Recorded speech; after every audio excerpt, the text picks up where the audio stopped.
So una sa lahat, Ma'am Hana May, siyempre congratulations sa pagkakapasa and pagiging top notcher natin dito po sa katatapos na licensure examination for teachers. So, kumusta ngayon Ma'am Hana o Ma'am Hana May yung ating pakiramdam na tayo ay pasado na and at the same time kasali pa sa mga top notchers? Ma'am Hana May, inasahan nyo ba na mangyayari ito, Ma'am Hana? Sa ngayon po, syempre abot langit pa rin po yung saya ko. Parang hindi pa rin po ako makapaniwala na yun nga po, kasama po ako sa top. Pero sa totoo lang po, hindi ko siya inasahan. Though minanifest ko po siya during review. Kaso after ko po mag-take ng exam, parang ang nasa isip ko lang po no na is sure ako makakapasa ako pero hindi ko po talaga in-expect na makakasama ako sa top. Yun po. Ano ba ma'am yung mga strategy o mga paghahanda na ginawa natin bago yung exam para masiguro talaga na tayo ay papasa and magiging top notcher, Ma'am Hana May? In my case po, avoid distraction po. Pero hindi ko talaga siya na-avoid. Though, binawasan ko lang kasi isa po ako sa mga ano na mahilig sa online games. So, naglalaro po ako ng ML, Magic Chess, PUBG, yan. So, ang natira lang po sa phone ko dan is Magic Chess. So, ang ginagawa ko po is after kong manood ng lecture vid, ang ginagawa ko po siyang reward para kumbaga mabawasan po yung stress ko sa pagre-review. So, hindi ko talaga completely inalis yung mga online games ko. So, nagti-TikTok pa rin po. Nanonood pa rin ako sa TikTok. Pero habang nagti-TikTok naman po ako is pag may nakikita akong mga questions, possible questions po, sinasagutan ko siya at di ko po siya nilalagpasan hanggat di ko nakukuha yung tamang sagot. Then, gumagawa din po ako ng reviewer. And inalam ko muna po yung learning style ko. So, importante po kasi yun na alamin muna natin yung learning style natin para kapag nag-aaral po tayo is mas effective po talaga, mas mariretain siya sa utak natin. Kasi yung friend ko po, top notcher din po siya. So, ang learning style niya po is, ang ginagawa niya is binabasa niya yung lectures, yung mga notes niya, then nire-record niya po yun at pinapakinggan niya po yun na paulit-ulit. So, sa akin po hindi po yun gumagana kasi more on visual learner po ako eh. So, sinusulat ko talaga siya paulit-ulit, then or in code. Then, nanonood po talaga ako ng mga lecture videos. Yan po. Okay. Pero dumating ba ma'am sa point na ano, na yung mga social media natin, dini-activate natin yung Facebook, yung TikTok, yung iba nga ma'am ano eh, nakipag-break pa sa jowa para lang makapag-focus sa exam. Dumating ba sa point na gano'n ma'am yung ginawa natin, Ma'am Hana May? Hindi po talaga. So, nung mga unang ano pa lang po, last year, nung nag-start po ako mag-review, parang mas madami pa nga po yung oras ko sa ano, sa social media. So, nakakalimutan ko lang pong gumamit ng cellphone kapag nasa review center po ako. Pero pag nandito ako sa bahay, parang mas madami pa yung oras ko sa pagsi-cellphone. Pero hindi ko naman po siya yung parang mapapabayaan ko talaga yung reviews. Kasi may mga schedule din naman po akong ginagawa. So, ang ano ko po kasi, paniniwala ko kapag hindi ko talaga bet mag-review, hindi po talaga ako nagre-review kasi hindi po siya pumapasok sa isip ko. So, parang nasasayang lang po yung nire-review ko. And mas nasi-stress lang po ako kapag ganun. And sa boyfriend ko naman po, ang ginawa ko po is, kapag gabi po, nagko-call po ako sa kanya, then tinatanong ko po siya ng mga questions para po sa pamamagitan po nun, mas nare-retain po yung concepts na pinag-aaralan ko. So, yan po. Ayan, okay. So, ang sweet naman. Anyway, Ma'am Hana May ano, eto yung pagpatuloy natin ma'am yung ano, yung tanungan. Kumusta ma'am yung ano, yung reaction ng inyo pong parent? And especially nung mga kaibigan natin nang malaman nila na top notcher tayo, Ma'am Hana May? Okay po. So, ganito po kasi yun. Nalaman po namin na lalabas na yung result. Nasa school po ako. Kasi po, currently enrolled po ako sa TESDA sa RPSI dito sa Ragay. So, may mga kasama din po ako na mga kaklase ko sa CSS na nagsabi na lalabas na nga daw po yung result. Kasi mga ano din po sila let takers. 5 po kaming let takers sa CSS. So, sabi po namin, wag na muna tayong tumingin sa Facebook, sa mga ano nga post po kasi gumagawa din po kami ng activities no'n. Then nung pagkahapon po, while installing, gumagawa po kami ng activities, may nag-chat po sa akin ng congrats. Parang nasa isip ko sabi ko, hala lumabas na ata yung let. Then narinig ko na po yung friend ko na top-notcher din na, yun nga po ang sabi ng kaklase namin sa GC is kasama po kami sa top. Then sinend na po sa kanya yung picture na yung name niya talaga nandun po sa list ng PRC. Eh ako po, hindi ko pa po nakikita as in, ang bagal po ng internet ko din, so hindi po ako makapasok dun sa link. Then, yung ang nararamdaman ko lang po nun is sobrang kaba talaga, yung parang gustong sumabog ng loob ko. Like, nung luha ko po is talagang nanggigilid na lang siya diyan sa gilid ng mata ko. Pero ayaw niya pong tumulo kasi baka mamaya prank lang kasi hindi ko pa nga po nakikita yung name ko. Then sinend po nung isa sa mga kakilala ko po yung mismong name ko and yun na nga po kasama lalaglag. Kasama po ako sa top. So yun po, yun na nagsimula na po tumulo talaga dun yung luha ko. Ang sabi pa nga po nung instructor namin, parang ang nonchalant ko daw po nung nalaman ko yung lista. Kasi parang tulala lang po ako nun sa sobrang saya po. Then, after ilang minutes po, tumawag na din po yung mga instructor sa PUP. Yun, kinongrats na po ako. Then, balik po ako saan. Nakalimutan ko nga pong tawagan sila mama at papa kasi sobrang emotional po ako. So, nahihiya naman akong parang nahiya ako tumawag sa kanila kasi nga iyak po ako ng iyak. Then, si papa na po yung mismong tumawag sa akin. Then, sinabi niya nga na top-notcher ako. So, yun, after niya po sinabi na na nalaman na niya, hagulhol na naman po ang person. So, yun. Pero hindi ko pa po nakausap nun si mama. Ang ginawa po ni mama is umuwi po siya. So, yun po. Sobrang saya lang po talaga ng family namin at ng mga kakilala ko po. Okay. During that time, ma'am, na tayo ay nag-aaral pa, pwede mo bang i-share sa amin, ma'am, yung mga challenges na napagdaanan natin nung tayo ay nag-aaral pa sa course na ito, Ma'am Hana May? Okay, so syempre po, hindi na diyan mawawala yung matinding kuya talaga sa paggawa ng lesson plan, sa paggawa ng learning materials, sa pag-aaral, sa pagre-review para sa exam. And may i-share ko lang po, isa po akong transferee, so hindi po ako qualified sa pagiging laude. So, hindi po yun naging hadlang sa akin kahit na alam ko po since first year na hindi na po ako magiging laude. Hindi po yun naging hadlang sa akin para magpabaya po ako sa pag-aaral.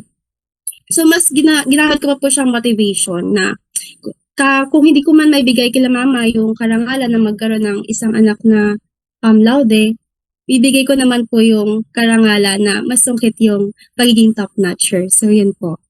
Ayun, okey. Pero para sa amin, ma'am, okay lang, ma'am, kahit wala kayong Latin honor. Ang importante, top-notcher kayo dito sa LET or sa Licensure Examination for Teachers. Napakalaking bagay na nun. Pero eto, ma'am, during naman ng oras or nung mga panahon na tayo ay nag-e-exam, dun sa examination na po may mga tanong ba, ma'am, doon sa examination na hindi natin na-review, Ma'am Hana? Sa Gen Ed po, hindi ako po sa pero medyo nadalian po ako sa general education. Kaya, hindi pa po ako kabado nung umaga. So, nakakain pa po ako talaga, naluno ko pa yung pananghalian ko kasi hindi pa po ako kabado. Nung pagdating po nung Prof. Ed, parang 11 po ata kami nag-start nun. After ko pong masagutan yung mga questions, may mga nalagpasan po kasi ako. Pagbilang ko, meron pa po dong 30 items akong hindi nasasagutan kasi hindi ko po sigurado. So yun po, may mga questions po talaga na hindi ako familiar. Though bawal po kasing isabihin kung ano yung mga questions na yan eh. Kaya po, hindi ko po talaga in-expect na makakasama po ko sa top. Kasi ang dami po talagang questions na ano po siya, ang atake niya is ina-apply po siya sa real life situation. Opo. Ay ito, Ma'am Hana May, maitanong ko lang bago ko makalimutan. Saan pala kayo, ma'am, graduate ng education? And taga saan kayo, Ma'am Hana May? Opo. Graduate po ako ng Bachelor of Elementary Education dito sa aming Sintang Paaralan sa Polytechnic University of the Philippines, Ragay Campus. Dito po sa Ragay, Camarines Sur. Yan, yan po. Okay. Eto mga ilang katanungan na lang ano bago ko ibigay naman sa aking partner yung, opportunity na magtanong sa iyo. Noong nag-e-exam tayo ma'am, sabi niyo nga kanina nadalian kayo sa Gen Ed, sa GE. Alin naman ma'am yung ano, yung mga tanong or mga category ng tanong na medyo nahirapan tayo or hindi tayo confident na tama yung sagot natin, Ma'am Hana May? Yun nga po, dun po sa Prof. Ed. Kasi meron po talaga dun na hindi ko pa na-encounter sa buong buhay ko. So, hindi po kasi pwedeng mag-ano ng ng questions. Pero yun po talaga sa Prof. Ed. More on ano po kasi siya, i-apply mo siya sa situation. So, hindi po siya yung objective type na pag nabasa mo yung questions, ito yung nabasa ko. Hindi po ganon. So, kailangan mo po na i-apply yung critical thinking mo po talaga sa pag-atake ng questions. Opo. So ito, ma'am, ngayong tayo ay pasado na sa LET, tapos top-notcher pa tayo, nafi-feel niyo ba ma'am na parang tumataas na yung expectation sa atin ng mga taong nakapaligid sa atin, like yung ating family, yung mga kaibigan natin, mga gano'n, Ma'am Hana? Sa totoo po, medyo po. Actually, nahihiya na nga po ako lumabas sa bahay ngayon kasi kada labas ko po marami pong tumitingin. And syempre nape-pressure po ako sa mangyayari sa future. Though, ang nasa isip ko na lang po is go with the flow na lang po and gagawin ko pa rin po yung best ko sa lahat ng bagay sa future. Yun po. Okay. So sa puntong ito, Ma'am Hana May, ibibigay ko naman ang opportunity kay Bombo Kim para makapagtanong, din sa inyo. Bombo Kim? Ayun, thank you very much, Bomboker. And ayun, good morning po ulit, Ma'am Hana. Congratulations first of all na kayo po ang top 5 dito sa ating LET 2026. Siguro unang katanungan ko na lang po, ma'am, ito, we are interested kasi na siguro paano niyo po pinangarap o mag-come up with this kumbaga dream, Ma'am Hana, na kayo po kumbaga mapunta sa teaching profession, ma'am. Ano ko kumbaga yung nakapag-inspire sa inyo na someday babalik ako para sa aking kumbaga sa education yung pinagmulan natin, babalik ako sa education sector para ibalik or suklian yung mga itinuro sa akin sa pamamagitan ng kumbaga pagtuturo by itself, ma'am. Sa totoo lang po, nung bata ako, hindi ko po talaga pinangarap maging teacher. Then yun nga po, nasabi ko, transferee po ako at ang pinili ko is elementary education, Bachelor of Elementary Education. Mas napamahal na lang po ako sa course ko noong isang beses po, napasama po ako sa isang outreach and meron po doong isang bata na hindi po talaga siya marunong magbasa. Pero nakita ko po sa kanya yung talagang kagustuhan ng batang yun na makapagbasa. And during my internship, napamahal din po sa akin yung mga estudyante ko. And nakita ko po yung dedication ng mga teachers natin sa DepEd. And sabi ko po, someday gusto ko maging katulad nila na hindi lang sila teacher para magturo, kundi teacher sila para gumabay sa estudyante natin. Ma'am, next question na lang po siguro, ma'am. Although may mga na-catch naman po kami dun sa kumbaga exploration kung paano kayo nag-come up. Ito, ma'am, hindi kasi to may iwasan, no? Siyempre, kahit naman sabihin nating pangarap natin ng isang bagay o yung minimithi natin, and there are challenges na kumbaga na-encounter natin para hindi padaliin o makuha agad ito pinapangarap natin. Sa experience po ninyo, Ma'am Hana, ano po ba yung naramdaman ninyong struggles o challenges to the point na parang yun na sana yung magiging dagok na parang isipan nyo or nagdalawang isip kayo na kung itutuloy ko ba maging teacher or tatapusin ko ba itong pinag-aaralan ko para mag-teacher or lilihis na lang ba ako ng ibang profession?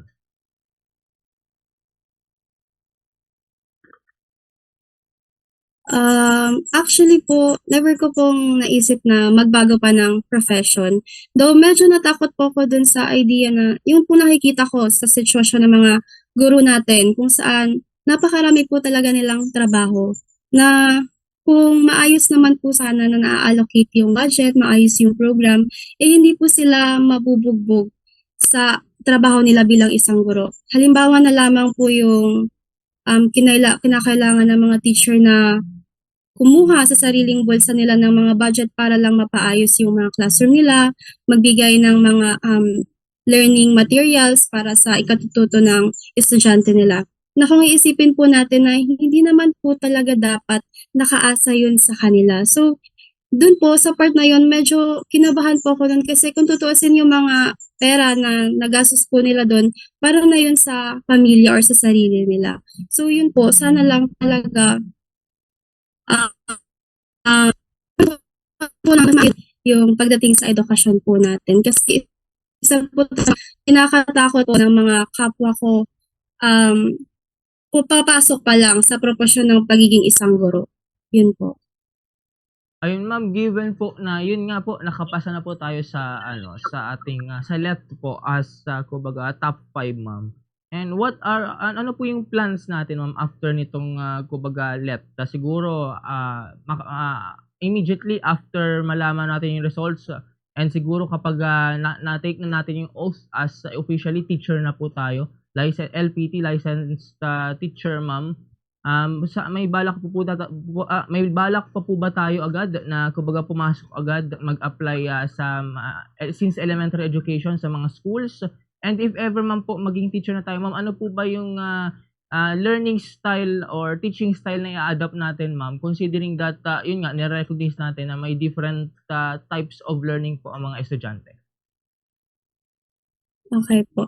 So, pagdating po diyan, actually hindi pa din po ako sigurado kasi sa ngayon po ang plano ko pa lang is tapusin nga po yung course ko sa TESDA, CSS. Then after po nun is mag-enroll po ako sa masters.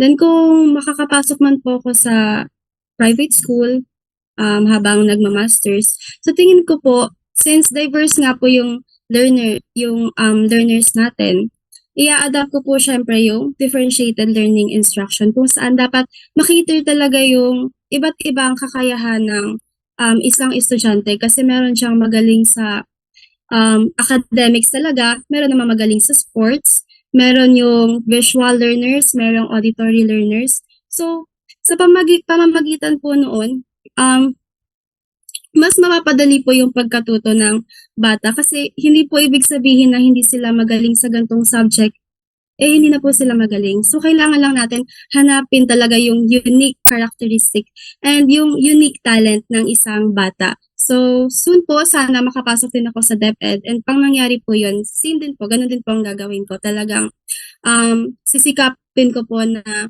bawat bata sa loob ng classroom ko is mapagyabong ko po yung, hindi lang yung kaalaman, kundi yung talento nila. Yun po.